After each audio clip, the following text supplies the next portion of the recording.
السلام علیکم ورحمۃ اللہ وبرکاتہ۔ ناظرین و سامعین اکرام، جیسا کہ آپ جانتے ہیں کہ دیش بھر میں یہ چرچا عام ہے کہ یونیفارم سول کوڈ کو حکومت کی جانب سے لایا جا رہا ہے، لاگو کیا جا رہا ہے۔ یہ UCC یعنی کہ یونیفارم سول کوڈ یہ ہے کیا مسلمانوں کو اس سے گھبرانے کی ضرورت ہے یا ڈرنے کی ضرورت ہے؟ اس کی حقیقت کیا ہے؟ اس کی پوری جانکاری، اس کی حقیقت آپ جانیے۔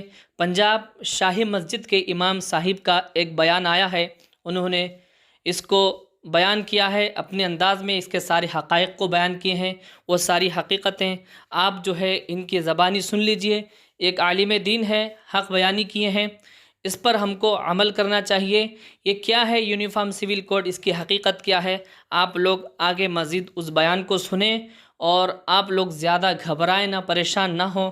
انشاءاللہ تعالی اللہ تبارک و تعالی ہمارے مذہب کا محافظ ہے۔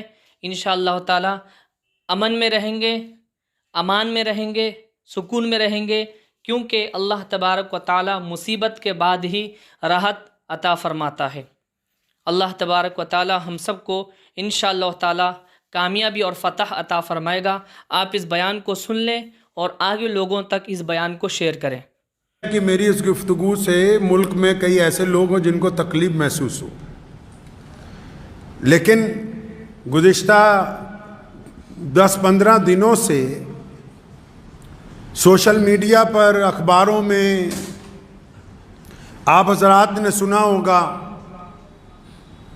کہ کامن سول کوڈ کے نام سے اخبار بھی بھرے پڑے ہیں، واٹس ایپ بھی بھرا پڑا ہے، اور ہمارا نیشنل میڈیا وہ بھی پورے زور شور سے سول کوڈ کی جو ہے وہ بات کر رہا ہے۔ مختلف لوگوں نے کہا کہ اس کے اوپر گفتگو کی جائے، تو گفتگو کا ابتدا جو ہے اس میں آپ کو ایک شعر سناؤں تاکہ آپ سمجھ جائیں کہ میں کہنا کیا چاہ رہا ہوں۔ کہا ہے نا کسی نے کہ خدایا یہ تیرے سادہ دل بندے کدھر جائیں، خدایا یہ تیرے سادہ دل بندے کدھر جائیں، کہ سلطانی بھی عیاری ہے، درویشی بھی عیاری۔ کہتے یہ سادہ مسلمان جائیں کہاں؟ سیاستدان بھی ہم سے کھیل کر رہے ہیں اور مولوی ملا بھی ہم سے کھیل کرنے پر آ گئے، تو یہ سادہ دل بندوں کا کیا ہوگا؟ پچھلے 15 دن سے میڈیا نے ایک ماحول تیار کر دیا ٹی وی پر، واٹس ایپ کے اوپر، کہ جی کامن سول کوڈ آ رہا ہے، مسلمانوں کی یہ ہو جائے گا، اور بڑے بڑے لوگ اس میں، گنتی کے چند مخلص لوگوں کو چھوڑ کر بڑے بڑے لوگ اس میں آ گئے مسلمانوں کی طرف سے کہ ایسا ہونے والا ہے، ویسا ہونے والا ہے۔ کوئی مسلمانوں کو ڈرا رہا ہے، کوئی مسلمانوں کو اکسا رہا ہے، کوئی مسلمانوں کو دھمکا رہا ہے۔ ارے اللہ کے بندے، کرنا کیا چاہتے ہو؟ کیا بتانا چاہتے ہو قوم کو؟ بات کامن سول کوڈ لانے والوں کی نہیں کر رہا ہوں، بات کامن سول کوڈ کے ذریعے مسلمانوں کی سیاست میں مسلمانوں کو بیوقوف بنانے والوں کی کر رہا ہوں۔ ایسے لوگ اگر کوئی پریشانی آ جائے، دکھ آ جائے، تکلیف آ جائے، تو اپنی میٹنگوں میں کہتے ہیں کہ ہمارا تعلق تو نکاح اور طلاق کے مسئلوں تک ہے، اور اب مسلمانوں کا نام لے کے کامن سول کوڈ کے ذریعے پورے ملک میں ایک ماحول بنا دیا کہ دیکھو جی مسلمانوں نے تو کہا یہ کر دیں گے، مسلمانوں نے تو ابھی کچھ بھی نہیں کہا، یہ صرف وہی لوگ کہہ رہے ہیں جو الگ الگ سیاسی پارٹیوں کی بی ٹیم بنی ہوئی ہے۔ حیرت کی بات ہے، آپ کو میں بتانا چاہتا ہوں، الگ الگ طرح کے میسیج آ رہے ہیں، مولویوں کو آ رہے ہیں کہ جمعہ کی نماز میں بتاؤ اسلام کو خطرہ ہے، اسلام کو خطرہ ہے یا تمہاری کرسی کو خطرہ ہے؟ فی الحال جو پچھلے 75 سال سے مسلمانوں کے سودے کرتے آئے ہیں ان کو خطرہ محسوس ہو رہا ہے کہ اسلام کو خطرہ محسوس ہو رہا ہے؟ بہت سارے لوگ سمجھ رہے ہوں گے کہ ہم تو سمجھ رہے تھے کہ لدھیانہ سے پیغام آئے گا کہ کامن سول کوڈ کے خلاف سڑکوں پہ اترو۔ اللہ کے بندے، جس قانون کا ابھی تک ڈرافٹ تیار نہیں ہوا، ڈرافٹ سمجھتے ہیں جس قانون کا خاکہ نہیں بنا، جس قانون کو تحریری طور پر ابھی پارلیمنٹ میں لایا نہیں گیا، جس قانون کی ابھی روپ ریکھا بنی نہیں ہے، آپ نے اور آپ کے ساتھ میڈیا والوں نے مل کے پورا ہوا کھڑا کر دیا کہ جی مسلمانوں کے خلاف کامن سول کوڈ آئے گا تو مسلمانوں کا یہ ہو جائے گا، وہ ہو جائے گا۔ میں مسلمانوں کو کہنا چاہتا ہوں کہ جو لوگ پولرائزیشن کی سیاست کر رہے ہیں، مسلمانوں کا نام لے کر دیش میں بانٹنے کی بات کر رہے ہیں، ایسے لیڈران کے پیچھے، ایسے مولویوں کے پیچھے چلنے کی کوئی ضرورت نہیں ہے۔ ساتھی وہ ہوتا ہے جو دکھ کا ساتھی ہو، ساتھی وہ نہیں ہوتا جو سکھ کا ساتھی ہو، جو دکھ میں کہیں کہ ہم جانتے نہیں، سکھ میں تو جب بارات نکلتی ہے، بینڈ باجا بجتا ہے، ہر ایک راہگیر کھڑا ہو جاتا ہے چند لمحے تماشا دیکھنے کے لیے۔ کامن سول کوڈ ہے کیا؟ اس پہ گفتگو ہی نہیں ہوئی، بڑے بڑے اعلان آ رہے ہیں۔ ہم کب کہتے ہیں کہ ہم شریعت چھوڑ دیں گے؟ دنیا کی کوئی طاقت نہیں ہے۔ کون ہے جو آپ کو کہہ دے کہ آپ شریعت چھوڑ دیں؟ کامن سول کوڈ ہے کیا؟ اس کی روپ ریکھا کیا ہوگی؟ وہ بنے گا کیسے؟ کیا وہ صرف مسلمانوں کے لیے بننے جا رہا ہے؟ نہیں، وہ اس ملک کے 140 کروڑ لوگوں کے لیے بننا ہے۔ کتنے لوگوں کے لیے بننا ہے جی؟ 140، اور ہم کتنے ہیں؟ 18 یا 20 کروڑ مسلمان۔ یہ جو باقی ہمارے بھائی ہیں، ہندو بھائی ہیں، سکھ بھائی ہیں، دلت بھائی ہیں، جتنی بھی قومیں ہیں، وہ بھی کوئی رائے دیں گی یا نہیں دیں گی؟ ابھی حکومت کوئی ڈرافٹ لے کے آئے گی کہ نہیں لے کے آئے گی؟ جب حکومت ڈرافٹ لے کر آئے گی پارلیمنٹ میں، اس ڈرافٹ کے آنے کے بعد یہ طے ہوگا کہ کس کس قوم کے کون کون سے رسم، کون کون سے رواج اس قانون کے تحت آنے والے ہیں۔ ابھی جب تک وہی نہیں آیا، آپ سے رائے پوچھی، آپ سے لا کمیشن نے رائے پوچھی تو رائے لکھ کے دیا، رائے دینے کے لیے اتنا بڑا بونڈر کھڑا کیا کہ ایسا لگنے لگا کہ پتہ نہیں مسلمانوں میں اور غیر مسلموں میں کوئی لڑائی تیار ہے۔ یہ پتہ ہی نہیں کہ سول کوڈ ہے کیا۔ مثال کے طور پر چھوٹی سی آپ کو میں گفتگو میں سمجھاتا چلوں بات، حالانکہ بہت سارے لوگ جن کو یہ اب طے ہی نہیں ہو پا رہا، سیاسی لیڈران مولویان کو بھی، کہ بھی ہم کہنا کیا چاہتے ہیں، کرنا کیا چاہتے ہیں۔ کبھی کہتے ہیں منو اور آدم ایک ہی تھا، اور اب جب کبھی منو والوں نے کوئی بات کہی تو کہتے ہیں ہم تمہاری مانتے نہیں۔ اللہ کے بندے، تم بتانا کیا چاہتے ہو مسلمانوں کو؟ کیا سمجھانا چاہتے ہو؟ اس بولی بالی قوم کا کرنا کیا چاہتے ہو؟ مقصد تو واضح کرو۔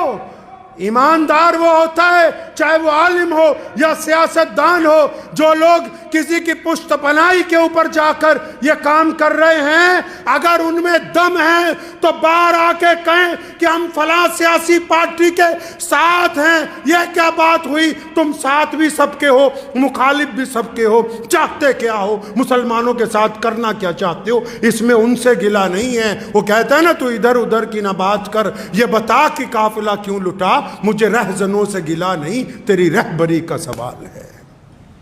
کیا بتانا چاہتے ہو مسلمانوں کو؟ کامن سول کوڈ، پہلی بات تو سمجھ لیجئے کہ ایک ملک میں ایک ہی قانون ہے۔ مسلمان صرف بھارت میں نہیں رہتے، مسلمان صرف مکے میں نہیں رہتے، مسلمان صرف امریکہ میں نہیں رہتے، مسلمان پوری دنیا میں پائے جاتے ہیں، ہر رنگ اور نسل میں پائے جاتے ہیں۔ تو سمجھ لیجئے پہلے تو قانون ایک ہی ہے۔ کیوں؟ تھانہ ایک ہے، عدالت بھی ہر شہر میں ایک ہی ہے۔ کوئی جرم ہو جائے، پنگا ہو جائے، کوئی عدالتیں بٹی ہوئی ہیں، کوئی تھانے کچہریاں بٹی ہوئی ہیں کہ یہاں فلاں برادری کے لوگ جائیں گے، فلاں کے نہیں۔ انڈین پینل کوڈ ایک ہی ہے۔ تو اب یہ کامن سول کوڈ کیا ہے؟ کامن سول کوڈ بولتے ہیں، سول کا مطلب عام لوگوں کی جو برادریاں ہیں، برادریوں میں جو رسم و رواج ہیں، ان کے اوپر ایک ایڈوائزری کے قانون کو لے کے آنا ہے۔ مثال کے طور پر کوئی برادری ہے یا کوئی مذہب ہے، وہ کہتا ہے جی سر کے اوپر ٹوپی پہن لو، جیسے ہم کہتے ہیں سر پہ ٹوپی رکھو نماز کے ٹائم، رکھ لیجیے۔ اب اگر کوئی نمازی کہے تو میں نہیں رکھتا، ایڈوائز ہے کہ رکھ لو، نہیں رکھتے تو کوئی دھکے شاہی نہیں ہے۔ کامن سول کوڈ میں اگر یہ آ گیا کہ عدت گزارنے کی اجازت نہیں دیتی سرکار، لیکن جس بیٹی نے عدت گزارنی ہے جب وہ خود کہتی کہ میں اللہ اور اس کے رسول کے حکم میں آ کے عدت گزاروں گی تو اس کے ساتھ زبردستی نہیں ہے۔ 3 طلاق کا قانون آیا، مان لیا کہ پارلیمنٹ میں پاس ہو گیا، 3 طلاق اگر کسی گھر میں ہو گئی، اگر میاں بیوی دونوں شریعت کے پابند ہیں، وہ کہتے ہیں کہ ہم سے غلطی ہو گئی، ہم شریعت کے پابند ہیں، تو ان کو کون چھیڑ سکتا ہے؟ اگر ان دونوں میں سے کوئی شریعت کا پابند نہیں ہے تو بیوی کو اختیار ہے وہ جا کے وہاں مقدمہ کر دے، کیونکہ پارلیمنٹ میں قانون بنا دیا گیا 3 طلاق کا۔ جو سول قانون ہوتے ہیں وہ اختیاری ہوتے ہیں کہ وہ اختیار کیے جائیں گے یا اختیار نہیں کیے جائیں گے، لیکن یہاں مسئلہ یہ ہے کہ قانون ابھی آیا نہیں، قانون کا ڈرافٹ ابھی پارلیمنٹ میں نہیں آیا، قانون کا بھی روپ ریکھا تیار نہیں ہوئی، میڈیا والوں نے اس کا بوال بنایا، ہم نے ان کا ساتھ دینا شروع کر دیا۔ آپ تو خود کہتے تھے کہ ان لوگوں کا ساتھ نہ بنو، ان کے حصے دار نہ بنو جو ملک میں بانٹنے کی بات کرتے ہیں۔ یہ کیا بات ہوئی کہ سیاستدانوں نے گیند پھینکی اور آپ سارے کے سارے اس کے ساتھ کھیلنے لگے، اور اتنا بڑا ہوا مسلمانوں کے لیے صرف کھڑا کر دیا کہ کامن سول کوڈ آ رہا ہے، فلاں تاریخ تک رائے دے دو، فلاں تاریخ تک فارم بھر دو۔ اگر فارم نہیں بھریں گے تو کیا ہم کرایہ دار ہیں بھائی؟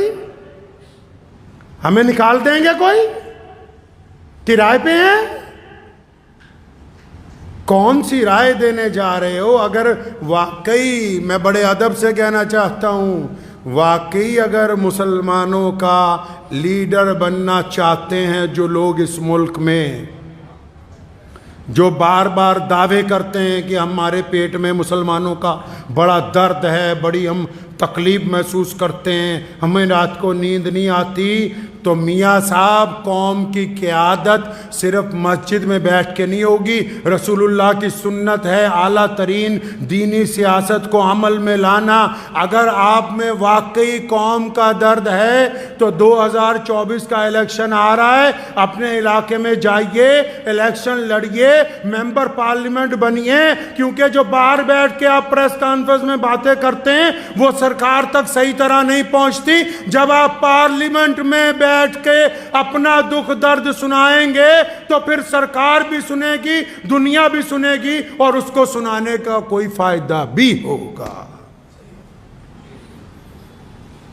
تو میں تو مسلمانوں سے یہ بس گزارش کر رہا ہوں آج کہ جب تک کامن سول کوڈ کا ڈرافٹ نہیں آ جاتا، ڈرافٹ، میرا مقصد یہ نہیں ہے کہ نعوذ باللہ ہم شریعت کو نہیں مانیں گے، شریعت تو 1450 سال سے چل رہی ہے اور قیامت تک اللہ نے چاہا چلتی رہنی ہے۔ یہ جب تک اس کا ڈرافٹ نہیں آتا تو آپ بھی اور دوسری قومیں بھی اپنی ناراضگی کا اظہار تو تب کریں گی نا جب ڈرافٹ آئے گا، جب وہ بات رکھی جائے گی پارلیمنٹ کے اندر۔